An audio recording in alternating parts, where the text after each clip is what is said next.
Salut les amis, j'espère que vous allez bien tous et toutes. On se retrouve et oui pour le débriefing de WWE SmackDown. Et je sais que vous êtes nombreux à me dire, mais Durant, qu'est-ce que tu vas faire là au Let It Wrestling? Parce que c'est vrai que je la mets un peu de côté en ce moment. La raison est simple, c'est que je suis en train d'essayer de m'organiser par rapport à Rampage qui aussi est présent durant cette session. Donc forcément ça demande un peu plus d'organisation, donc vous inquiétez pas. Vous allez avoir du Rampage, du Dynamite, mais pour l'instant, eh bien, malheureusement, avec l'organisation, c'est un peu plus compliqué. Vous inquiétez pas, façon à la rentrée, tout sera bien plus programmé. Bon, maintenant, on va continuer, bien sûr, on va revenir, bien sûr, sur le show principal, le show de WWE SmackDown. Il s'est passé des choses à SmackDown. Il y a eu le retour, bien sûr, de Becky Lynch. Roman Reigns a célébré la famille, forcément. Il y a eu une personne qui est venue, c'est Finn Balor. On en parlera tout de suite après. On ira ensuite voir aussi le premier match solo. Alors, attends, avant toute chose, on va parler bien sûr de Happy Corbin, puisque oui, Baron Corbin n'est plus l'homme pauvre SDF qui avait l'air de plus savoir où il allait dormir. Il est devenu tout simplement, eh bien, un homme qui a fait le jackpot. Donc justement, on en parlera. On reviendra d'ailleurs sur les propos de Seth Rollins et plutôt plus précisément sur l'avenir de Seth Rollins, sur quoi va-t-il se donner. Et on reviendra également sur la réaction de Dominique Mysterio, justement. Est-ce une bonne chose, mauvaise chose? On en reparlera, bien évidemment. Bon, allez, c'est parti donc. Alors, bien sûr, il y a eu Otis aussi qui a fait un match, qui a disqualifié avec Cesaro, mais ça, on ne reviendra pas là-dessus parce que forcément, ça ne m'intéresse pas trop. Donc, on va dire qu'on va travailler principalement ce qui va se passer. Donc, il va revenir d'ailleurs sur le retour de The Man, Becky Lynch. Becky Lynch qui est donc venue, qui a donc. Les gens qui en doutaient, eh bien, Becky a bien exécuté une forme de heel turn. Alors, il est très progressif. Bien évidemment, ils n'ont pas envie de faire un heel turn d'un coup. Concrètement, j'ai trouvé que le segment de Becky était très très bon. Clairement, très très bon, très bien mis en scène, très bien amené. Bien.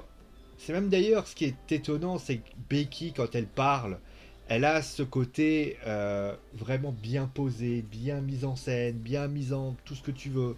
Et puis t'as Bianca qui arrive, et Bianca, ben, c'est un peu plus déstructuré. C'est beaucoup moins bon, et forcément ça se ressent. Bon, Zelina Vega, c'était pas mal, mais sans plus.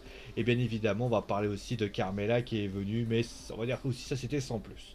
Donc voilà, après, on va parler bien sûr du heel turn de Becky, en tout cas, que une idée, voilà, clairement. Après, on sait tous ce qui s'est passé il y a quelques années. Elle avait exécuté un heel turn sur Charlotte Flair, et le public n'avait pas envie de la détester. Après, en prenant un peu plus de recul, parce que c'est vrai que beaucoup de gens avaient dit, les gens ne veulent pas la détester, parce que finalement les gens l'adorent, etc. Oui, sauf que il faut pas oublier qu'elle était à une situation très complexe et on s'était rendu compte, je pense que les fans s'étaient rendu compte qu'il y avait eu du changement dans sa carrière et que ce heel turn avait porté ses fruits. Là, ça sera différent. Elle est déjà The Man. Là, clairement, c'est une main eventeuse en puissance. Comme quoi, vous voyez, les gens disent souvent que la WWE, vous êtes à un endroit et vous ne pouvez pas changer. Bah, au final, bah, sinon, c'est faux. Puisque regardez, Becky Lynch en est parfait exemple. Une lutteuse dont on nous disait qu'elle ne serait aucunement personne. Et qu'au final, aujourd'hui, a obtenu un titre. Et quel beau titre, puisque c'est le titre féminin de SmackDown et le titre féminin de Raw. Plus long règne de titre, et ainsi de suite, et ainsi de suite. Donc voilà. Mais ce qui est certain, c'est que là, ça va être Bianca. L'autre côté aussi, c'était Charlotte Flair. On connaît bien sûr la popularité toute relative de Charlotte. Là, ça va être très particulier. Donc, j'imagine que l'on va augmenter ça avec Sumus, ou j'imagine que Bianca va se faire tabasser gratuitement. Il y a eu des sifflets, notamment on est revenu sur le SummerSlam.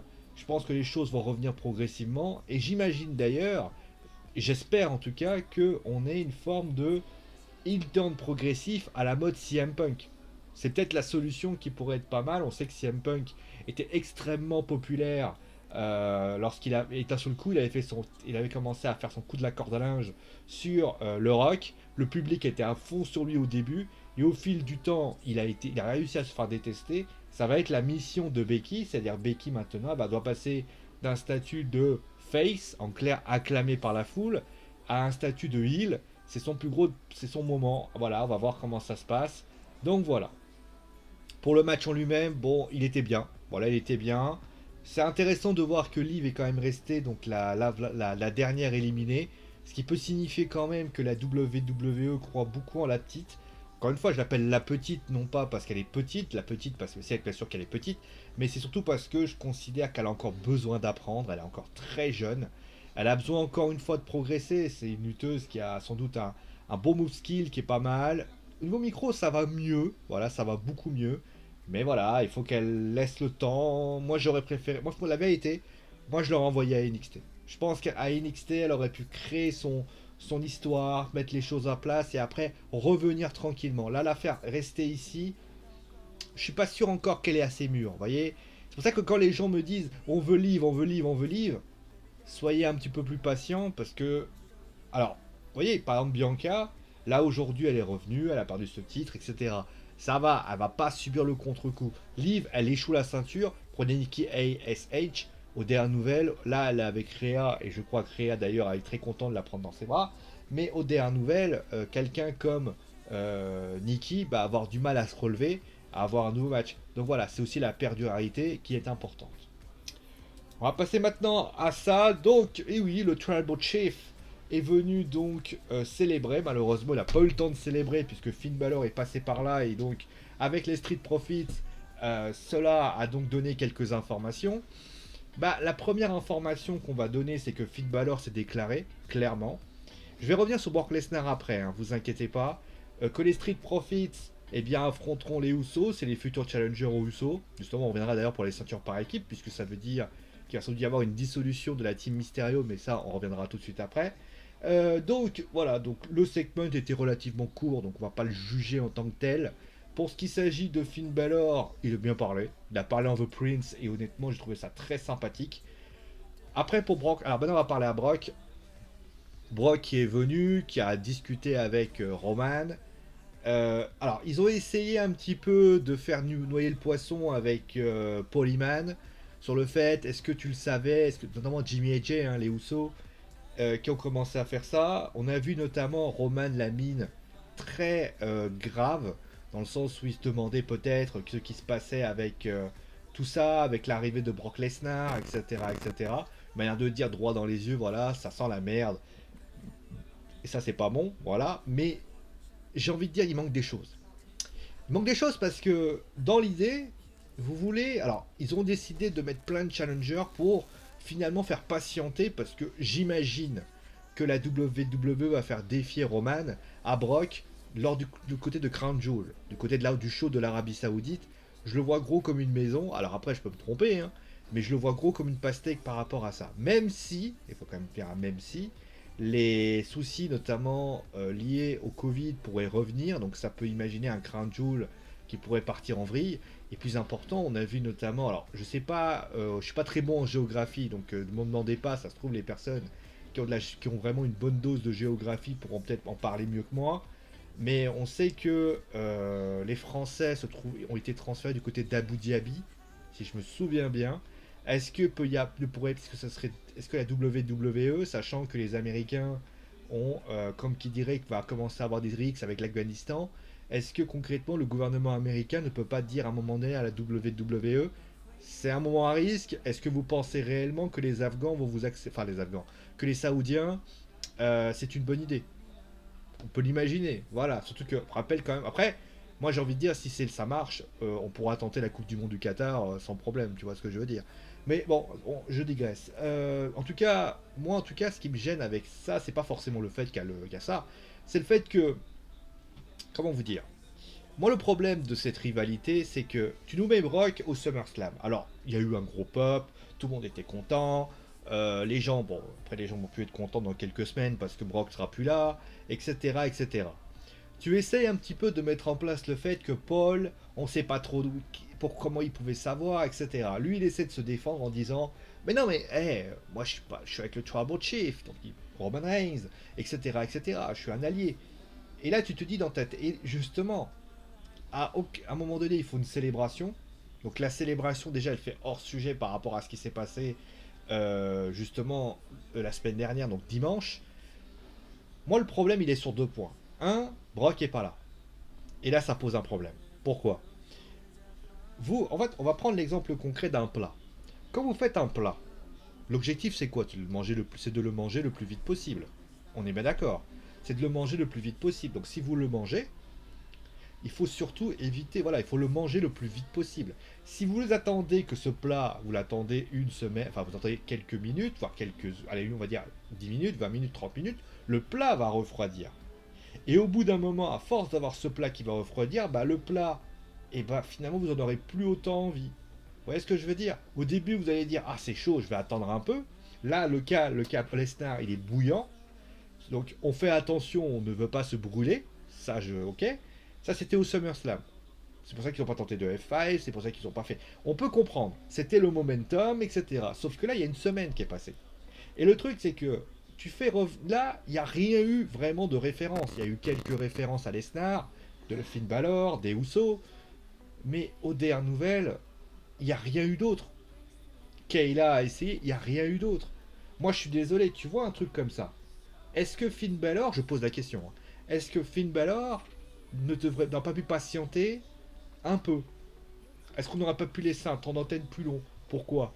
Prenons par exemple ce qui s'était passé, alors j'ai plus la date en tête, je crois que c'était 2012-2013.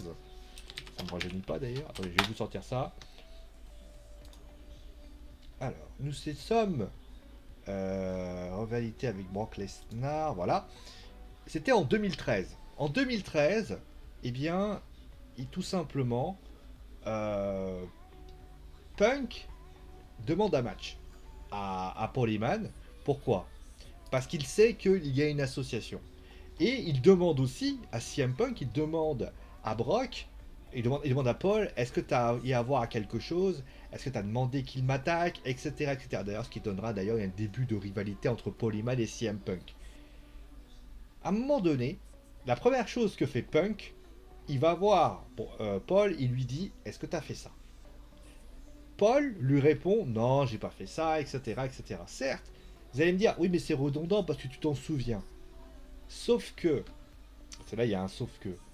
Le truc, c'est que moi, je m'en souviens parce que je suis un expert, enfin, je suis un expert, je suis un connaisseur.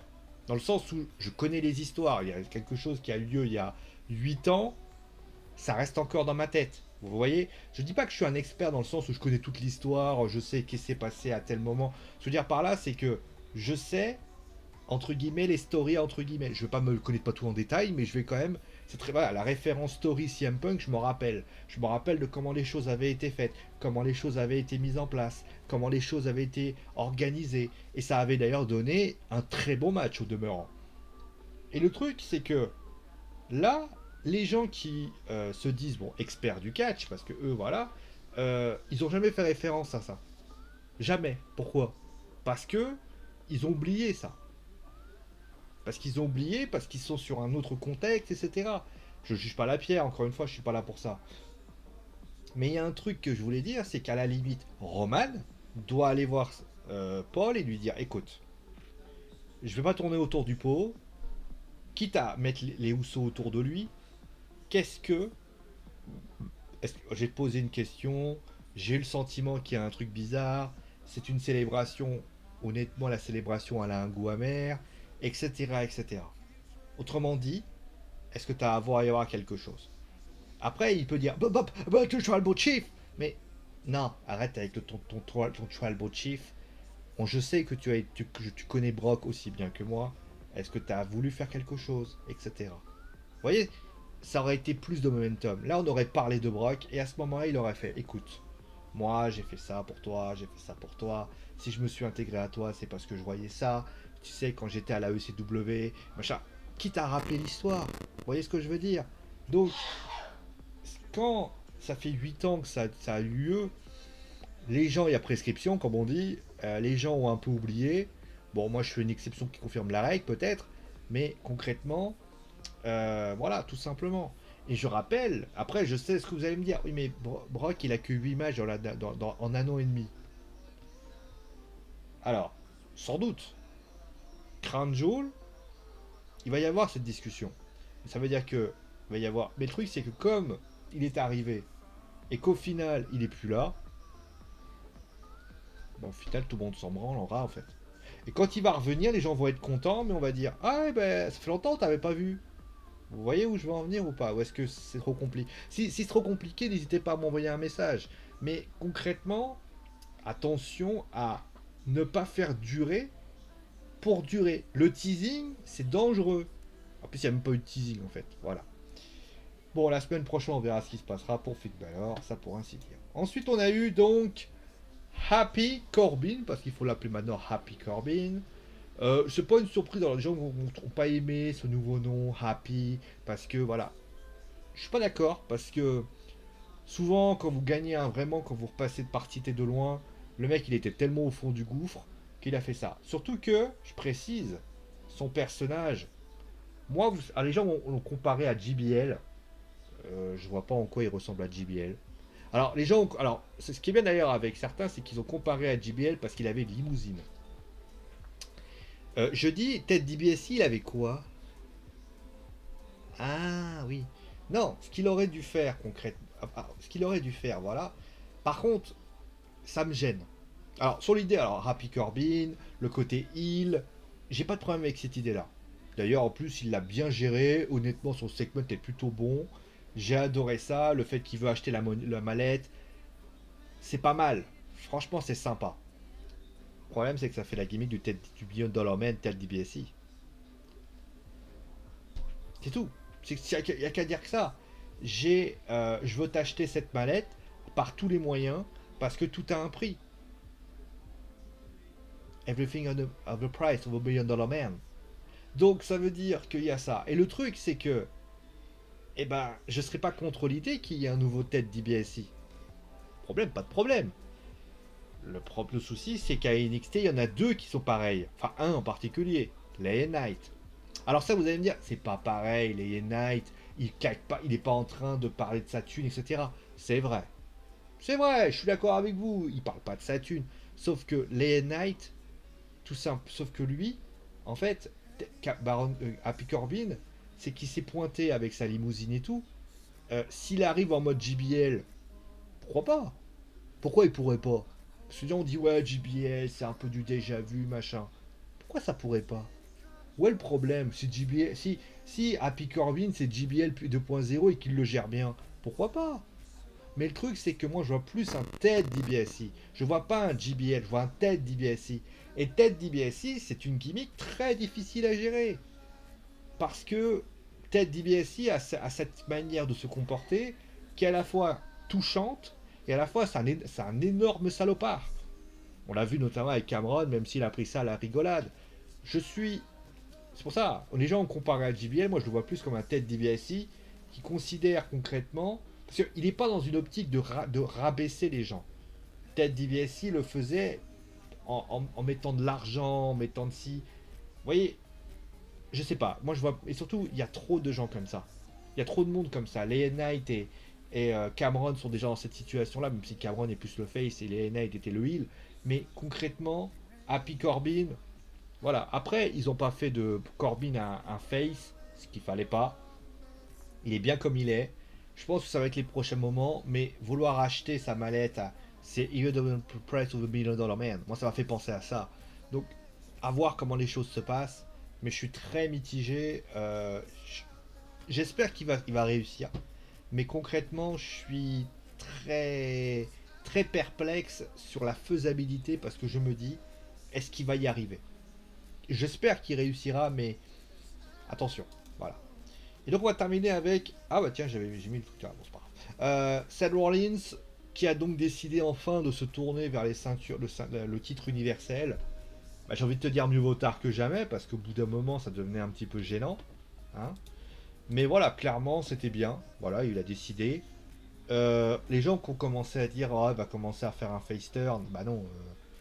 Je vois pas en quoi il a fait un face turn en disant mais bravo à Edge. Parce que je précise quand même que Edge dit la même chose. Donc voilà, peut-être avoir peut-être un Edge, Seth Rollins et Roman Reigns. Peut-être, ça va peut-être le prochain duel avec Sumus, pourquoi pas. Mais voilà, bon. Et surtout, j'espère que Seth va enfin lancer cette espèce de gimmick. Donc, on comprend pas trop. Il est vraiment dans l'expectative et on a du mal à comprendre ce qu'il veut faire. Et donc, pour terminer, on va parler rapidement voilà, de Dominique. Alors, Dominique Mysterio, enfin Dominique, rapidement, on va voir, hein, parce que se trouve, j'ai beaucoup de choses à dire. J'ai. D'accord, bon, j'ai 341 émo. Bon, Je regardais un truc. Pour ce qui s'agit de Dominique qui faisait donc face à Sami Zayn, victoire de Sami Zayn, dans un match assez correct, voilà. Même si Sami a fait un... Voilà, le match était correct, c'était sympa. Donc, Rey Mysterio a décidé de dire à son fils, maintenant, tu vas devoir voguer de tes propres ailes. Et concrètement, après le match, il était déçu, puisqu'il avait perdu. Et à partir de là, il a un peu rejeté son père. Enfin, rejeté. Il lui a mis un coup de bras. Alors, j'ai un problème avec ça. J'ai un problème avec ça. Je sais que je vais être très chiant. Parce que les gens vont me dire, oh putain, il casse-couille ce mec. Je vais être très chiant. Mais pour moi, c'est foiré. C'est foiré pourquoi? C'est comment vous expliquer? Alors, encore une fois, c'est un parti pris ce qu'a fait la WWE. Mais quand vous êtes à la la WWE a décidé de partir sur un système très simple qui consiste à dire par équipe, donc ça veut dire qu'il est avec son père, etc. Et juste après, il a pris la décision de faire du solo, et ainsi de suite, et ainsi de suite. Parce qu'il considère que maintenant il doit voguer de ses propres ailes. Ça marche si c'était NXT. Là, on est à SmackDown. C'est-à-dire que pendant 1 an et demi, eh ben, au début, c'est Rey Mysterio qui en prenait plein la gueule, avec notamment Seth Rollins, justement. Après, il a décidé d'être en équipe avec lui. Et au final, après, il décide de... Non, là, ça va pas. Ce qu'il aurait fallu, c'est une trahison. Une trahison de Dominique en disant, voilà, à Dominique, qui voulait s'émanciper de son père. Vous voyez ce que je veux dire? Qu'à un moment donné, il en avait marre qu'on l'appelle Mysterio toute la journée, qu'à un moment donné, il veut qu'on l'appelle Dominique, je sais pas, Gutiérrez, et qu'à un moment donné, il veut qu'on arrête de le référencer sur lui. Que l'héritage qu'il lui porte est pour ainsi dire un poison qu'il ne supporte pas. Vous voyez ce que je veux dire? Un Dominique contre Rey Mysterio va plus d'impact. Alors ça, ils vont y aller dessus peut-être. Mais ça, voilà. Mais le truc, c'est que même s'ils y vont, le problème, c'est quoi? C'est qu'à la limite, moi, j'aurais préféré que Dominique et Rey Mysterio ne soient pas championnes par équipe. Pourquoi? Qu'est-ce qui se passe? Là, ils ont eu un match. Alors certes, ils ont eu un record champion du monde par équipe, père et fils. Bon, bref. Le problème de ça, c'est quoi? C'est que la WWE a pris une décision. La décision, elle consiste à dire que maintenant, Dominique n'a pas apprécié d'avoir perdu. Et vous allez voir que le prochain match, il va de nouveau perdre. Et que le troisième match, il va de nouveau perdre. Et puis qu'ainsi de suite, ainsi de suite, ainsi de suite, et ainsi de suite. Si on la remarque bien, tous les speeches avant, Dominique, il était dans le doute. Il disait souvent, ah, je suis désolé, j'ai fait perdre l'équipe. Et à chaque fois, Rey Mysterio lui disait, ah, arrête de penser à ça à un moment donné. Moi, ce que j'aurais préféré que Rey Mysterio fasse, c'est que, par exemple, lors d'un match, alors certes, Rey Mysterio aurait pu passer pour le heal de service, mais Rey Mysterio heal, moi je suis pas contre l'idée. Eh oui, je suis pas contre l'idée, à un moment donné, pourquoi Rey Mysterio peut pas être heal? Alors vous allez me dire, ah mais non, c'est pas possible, Nicosio, il a jamais été heal. Si, à la WCW, il a été heal. Non, ce qu'il peut faire, par exemple, c'est considérer que, par exemple, il va dire, voilà, et là, il revient, il fait, ah, papa, je suis vraiment désolé. Et là, il lui dit, ah, c'est bon, arrête de désolé pour un oui ou pour un non. Oui, ok, on t'a perdu. Ok, tu nous as fait perdre. Et après quoi? Oui, t'es responsable de cette défaite, quoi? Moi, je t'explique. Et là, il fait, pardon, excuse-moi, fils. C'est juste que, voilà. D'ailleurs, tu sais quoi? Je crois que je me suis trompé. En fait, il faut que tu t'émancipes. T'es encore un bébé. T'es un bébé ici. T'es un bébé. Donc, tu sais quoi? Je vais te donner. Je t'ai donné un match. Un match contre machin. Et tu sais quoi? Fais-moi honneur. Et tu sais quoi? Il fait son match. Et le truc, c'est que Rey Mysterio, il est comme ça, en train de regarder la télé, comme ça. Avec pourtant le masque, bien sûr. Et là, à ce moment-là, Dominique revient et Rey le regarde. Et il fait quoi? Il fait. Et il fait demi-tour et il s'en va. Là, ça aurait été fort. Là, ça aurait été fort. Parce que ça veut dire que Dominique, la semaine d'après, il va voir son père, il lui fait, écoute papa, je suis désolé, etc. Et il le regarde comme ça, il lui met une tarte dans la gueule. Et après, tu veux faire ton heal. Après, tu fais, arrête d'être désolé. Gagne. Je m'en fous. J'en ai rien à foutre, tu vois. On dit qu'il est dur et mystérieux avec son fils. Qu'il le montre. Alors tu vas me dire, et à la limite, à ce moment-là, quand il a gagné, ouais, pour une fois.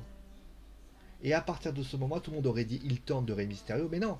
Là, c'est Dominique qui fait son turn. Parce qu'au moment où il gagne, il le démolit, lui fait tu sais quoi, tu m'as cassé les couilles avec la story que j'ai inventée. Ça aurait été plus intéressant. Là, bah, c'est pas ce qu'ils ont choisi. Après, voilà, c'est une stratégie. Moi, je suis pas trop pour, mais parce qu'au bout d'un moment, c'est comme l'histoire de Roman. Le plat, il est tellement froid, lui, il est glace, il est congelé, son plat. Donc, à la limite, tu peux appuyer sur le micro-ondes, le plat n'aura plus de goût, malheureusement. Bon, le bilan de ce show, bah, il était pas mal. Franchement, il était bien.